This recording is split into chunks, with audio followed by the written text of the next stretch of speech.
एक बात समझो, इस दुनिया में कामयाबी पाने वालों और हार मानने वालों के बीच फर्क सिर्फ काबिलियत का नहीं होता।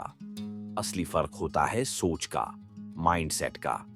और इस माइंडसेट को बदलने के लिए जरूरत होती है सिर्फ एक बदलाव की, रिस्पॉन्सिबिलिटी लेने की हिम्मत। जब तक इंसान अपनी हालत का जिम्मेदार दूसरों को मानता है, हालात को, किस्मत को, समाज को, तब तक वो अपनी ताकत को किसी और के हाथों में दे चुका होता है। लेकिन जैसे ही वो कहता है जो हो रहा है उसकी जिम्मेदारी मेरी है और जो होना चाहिए उसे भी मैं ही बनाऊंगा, उसी पल उसके अंदर एक अनदेखी शक्ति जागती है। यही एक मानसिक बदलाव है जो इंसान को भीड़ से अलग कर देता है।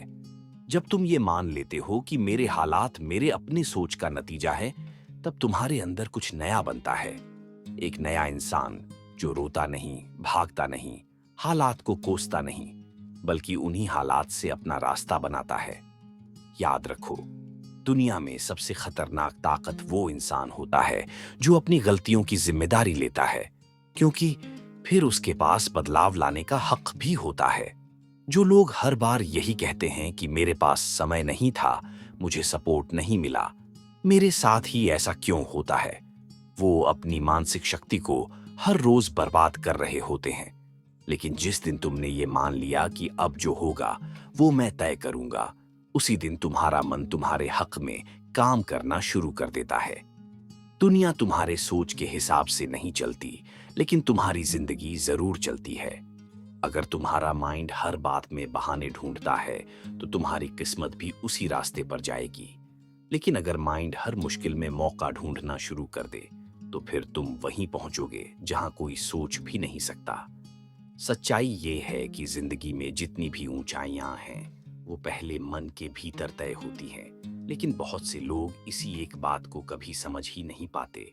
वो सोचते हैं कि हालात बदलें तो मैं बदलूंगा, लेकिन सच्चाई ये है, जब तुम बदलते हो तभी हालात भी बदलते हैं। ये वही मानसिक बदलाव है जो एक साधारण इंसान को असाधारण बना देता है। सोचो जरा, एक बच्चा चलना सीखता है, गिरता है, फिर उठता है, लेकिन कभी हार नहीं मानता। क्यों? क्योंकि उसके माइंड में हार का प्रोग्राम ही नहीं डला होता। अब वही बच्चा जब बड़ा होता है तो समाज, डर, नाकामी और तानों से उसका मन भर दिया जाता है। वो भूल जाता है कि उसके अंदर बचपन से ही एक जिद थी जो गिरकर भी उठने की हिम्मत रखती थी। असल में हमारे माइंड को सबसे पहले जिस चीज की जरूरत होती है वो है रीप्रोग्रामिंग।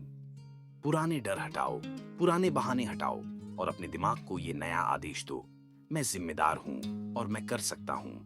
कोई नहीं माने तो भी मैं खुद को मानता हूं। बस ये एक बदलाव और सब कुछ बदलने लगता है। नजरिया, मेहनत और आखिर में नतीजे भी। एक ऐसा मन जो डिस्ट्रैक्शन से ऊपर उठ जाए, जो फालतू बातों में उलझने के बजाय अपने मकसद पर टिका रहे। जब तुम अपने माइंड को यह सिखा देते हो कि जो मैं सोचता हूं वही मेरी हकीकत बनती है, तब धीरे धीरे तुम्हारा दिमाग तुम्हारे ही खिलाफ काम करना बंद कर देता है और तुम्हारे साथ खड़ा हो जाता है।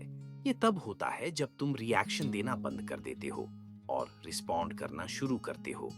यानी तुम हालात के गुलाम नहीं रहते, तुम हालात को संभालना सीख जाते हो। यही फर्क लाता है आम इंसान और महान इंसान के बीच।